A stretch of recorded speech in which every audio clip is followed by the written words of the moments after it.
안녕하세요. 심플리구입니다. 이번 영상은 인도 니프티 50에 투자하는 ETF 상품 3개 비교해 봅니다. 먼저 국내에 상장되어 있는 인도 관련 ETF 리스트입니다. 총 5가지 상품이 뜨더라고요. 하지만 상품 수는 5개이지만 이 5개 상품이 모두 같은 기초지수를 추정을 하고 있습니다. 인도 그 니프티 50 기초지수를 추정을 하고 있고, 특히 이 중에서도 제가 노란색으로 하이라이트 쳐둔 이 코덱스 인도 니프티 50 레버리지 상품은 이 앞에 상품을 레버리지로 추정하는 상품이고, 타이거 인도 니프티 50 레버리지 상품도 이 앞에 상품을 레버리지로 추정을 하고 있는 상품입니다. 따라서 기본적으로 이 5가지 중에서 코덱스, 코세프, 타이거 이 세 상품을 좀 따져봐도 무방하다라고 보시면 됩니다. 현재 기준일 2월 26일자로 따져봤을 때 투자되어 있는 자산 규모를 좀 확인할 수 있도록 제가 여기 표기를 해 두었는데요.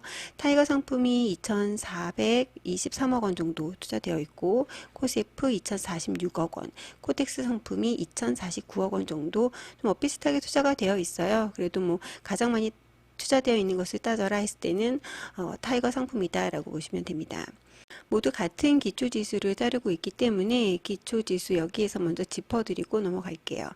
니프티 50 인덱스 토탈 리턴즈 기초지수를 따르고 있는데, 이는 인도 금융 시장인 NSE에 상장되어 있는 종목들을 유동비율 시가총액 기준으로 상위 50위 해당하는 기업들을 편입하는 지수이고요. 지수 리밸런싱은 연 2회 정도 1월과 6월에 각각 진행이 됩니다. 이때 종목 변경이 주로 일어나는데, 이때 최대 5개 종목까지 추가로 얹혀지기도 한다고 해요. 그래서 55개 정도까지도 유동성 있게 포함이 될 수 있다라는 점 알아두시면 될 것 같습니다. 자, 그러면 기초 지수는 같기 때문에 이 부분을 제외하고 3가지 상품 비교해 보겠습니다. 먼저 자산 운용사가 각기 다릅니다. 타이거는 미래에셋 자산운용, 코덱스 삼성, 코세프 키움 자산운용에서 운용을 하는 상품들이고요. 게시일이 조금 상이해요. 타이거와 코덱스는 2023년 4월에 게시가 되었습니다. 그래서 약 비슷한 시기에 출시가 되었다라고 보시면 되고, 코세프는 유달리 굉장히 오래전에 출시가 된 상품이더라고요. 그래서 상품 정보 면에서도 최초로 인도 일배 정방향으로 추종하는 ETF 상품이다라고 홍보를 하고 있습니다. 2014년이니까 운용된 지는 꽤 오래됐다라고 보시면 될 것 같고요. 운용 보수는 타이거와 코덱스 연 0.19%로 동일하고, 코세프 상품은 0.29%로 소폭 높습니다. 자산 규모면은 앞에서 설명을 드렸고, 분배금에서 조금 상이하게 차이가 나는데요. 이제 분배금을 짚어드리기 이전에 코세프 상품의 특징을 한 가지 짚어드리고 넘어가겠습니다. 여기서 코세프 상품은 인도 니프티 50하고 가로 열고 합성이라고 적혀져 있잖아요. 그래서 이 ETF는 합성 ETF입니다.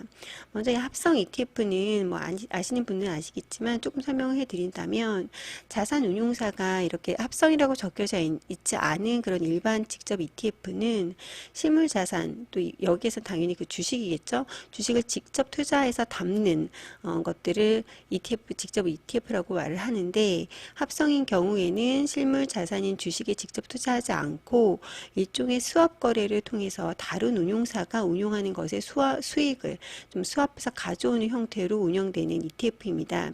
나중에 제가 구성 종목 보여드리면 아시겠지만, 이 코세프 인도 ETF 50 상품은 합성 ETF이기 때문에 50개의 종목이 담겨져 있지 않아요. 다른 기관에서 운영하는 상품 자체가 담겨져 있다라고 보시면 되고, 그렇기 때문에 이 합성 ETF의 차이는 조금 운영 보수가 조금은 소폭 높다는 점, 그리고 분배금이 없다는 점이 특징입니다. 그래서 사실 이 3개 상품의 가장 큰 차이는 이 분배금에서 오거든요. 그래서 코세프 상품은 합성이기 때문에 분배금이 없다는 점, 그리고 타이거와 코덱스는 동일하게 이제 같은 지수를 추종을 하고 분배금이 있다고 하더라도 분배금에서 소폭 좀 차이가 나는 부분이 있습니다. 그리고 각각 그 6개월 수익률을 좀 가져와 보았는데요.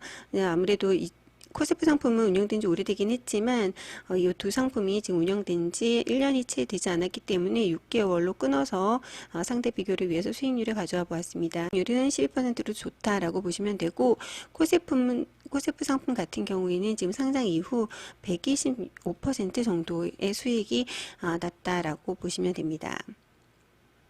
자, 그러면 요 분배금은 어떻게 지급이 되었는지 요 두 상품 기준으로 분배금 현황도 살펴보겠습니다. 먼저 두 상품 모두 2023년 4월에 출시되었기 때문에 지금까지 총 3회 분배금이 지급이 되었습니다. 원래 연 4회 분배금이 지급될 예정이고요. 지금 현재까지로는 예정대로 7월, 10월, 1월 기준으로 분배금이 지급된 것으로 확인이 되었습니다. 지급 기준일은 앞에서 이제 마지막 영업일 기준으로 끊어지고 실제 지급일은 한 2, 3일 걸려서 지급이 되거든요. 그래서 기본적으로 이 두 상품 모두 지급 기준일과 실제 지급일이 모두 동일합니다. 그래서 회차별 지급 기준일은 또 지급일 자체는 동일하게 지급이 되었다라고 보시면 되고, 다만 회차별 지급된 분배금이 좀 상이하더라고요. 그래서 타이거 인도 이프티 같은 경우는 지난 7월에 첫 분배금이 15원, ETF 한 주당 15원 지급된 반면에 코덱스 인도 니프티 50은 57원 이 지급이 되었고, 2회차 때는 40원, 30원, 또 가장 최근에 3회차 때는 40원, 23원씩 한 주당 ETF 한 주당 분배금이 지급되었다라고 보시면 됩니다. 그래서 더해보면 뭐 타이거 같은 경우는 95원, 코덱스 같은 경우는 110원 주당 배급이 되었다라고 보시면 되는데, 사실 회차별로 좀 상이하기 때문에 어떤 ETF가 분배금이 더 좋습니다라고 단정지어서 말하기는 어려워 보이고요. 다만 이렇게 상이할 수 있다라는 점은 알아두시면 좋을 것 같습니다. 그리고 앞에서 정리해드렸지만 수익률도 좀 비슷하다라고 보시면 돼서 이 두 상품에서는 좀 큰 차이는 없다라는 것을 확인하실 수 있습니다. 다음은 구성 종목 살펴볼 텐데요. 사실 같은 지수를 추종하고 있기 때문에 큰 의미는 없습니다. 모두 인도 니프티 50 지수를 추종하고 있고, 니프티 50 자체가 우리나라 코스피 200처럼 이렇게 유동성 있는 윗단에 50개 종목을 포함되어 있는 지수이기 때문에 포함되어 있는 종목 자체는 동일하고요. 다만 실제로 이렇게 뜯어보니까 어떤 방식으로 담겨져 있느냐에 따라서 종목의 퍼센티지는 아주 살짝 다를 수도 있겠다 싶더라고요. 그래서 보시다시피 타이거 인도 니프티 같은 경우는 HDFC 뱅크가 9.11%, 코덱스 인도 니프티는 같은 기업이 이제 10.62% 담겨져 있는데, 사실 타이거 같은 경우는 여기에 IFSC 니프티 50 그 퓨처 페이버리 2024가 15.95%가 담겨져 있고, 이거 자체가 또 50을 추종하는 거기 때문에 이 종목들이 이 안에 일부 또 포함되어 있거든요. 그래서 이것까지 다시 다 이렇게 합산을 해서 더하다 보면 좀 비슷할 것 같기도 합니다. 다만 구성 종목 면에서 비중이 뭐 아주 미미한 차이는 조금은 보인다라는 점만 알아두시면 좋겠고, 하지만 종목 구성 자체는 매우 똑같기 때문에 큰 차이는 없다라고 보시면 됩니다.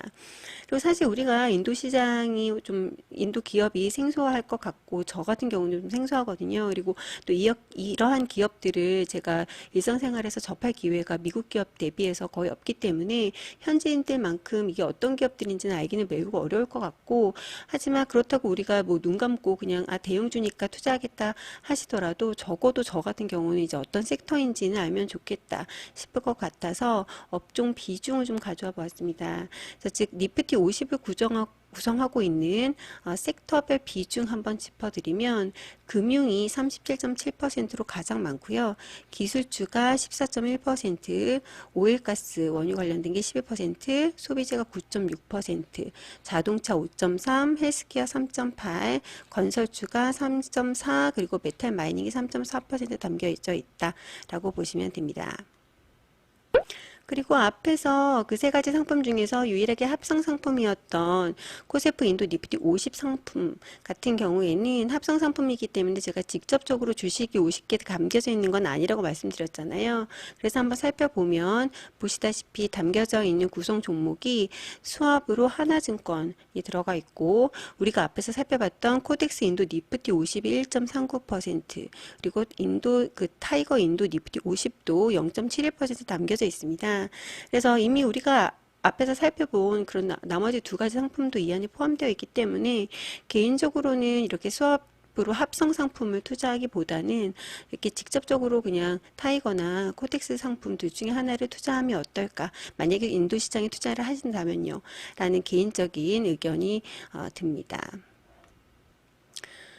끝으로 이 세 상품 모두에 적용되는 주의사항 하나 살펴보면 이 세 가지 상품 모두 환해지를 하지 않는 상품입니다. 따라서 니프티 50 그 자체에 그 변동성이 전혀 없다고 하더라도 투자하신 시점 대비해서 인도 루피와 가치가 크게 하락이 된다면 다시 우리의 수익은 이제 원화로 발생이 되기 때문에 손실이 발생할 수 있음을 유의하시기 바랍니다.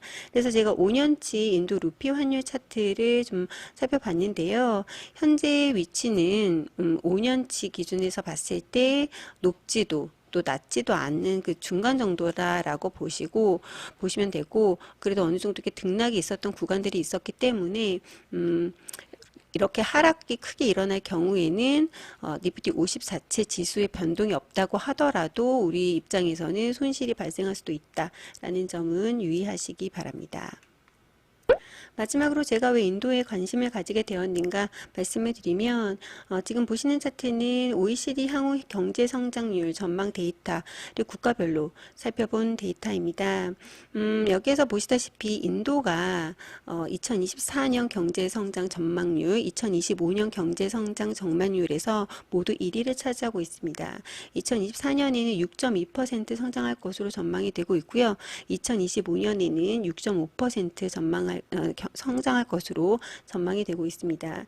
참고로 미국이 여기거든요. 미국이 2.1%, 1.7%, 그리고 우리나라가 그 바로 위에 있죠. 2.2%, 2.1% 각각 성장할 것으로 전망이 되고 있고, 글로벌 평균이 2.9%, 또 3.0%입니다. 그래서 평균 대비해서도 월등하게 인도가 앞으로 성장할 것으로 전망이 되고 있어서 좀 관심을 가지게 되었고요.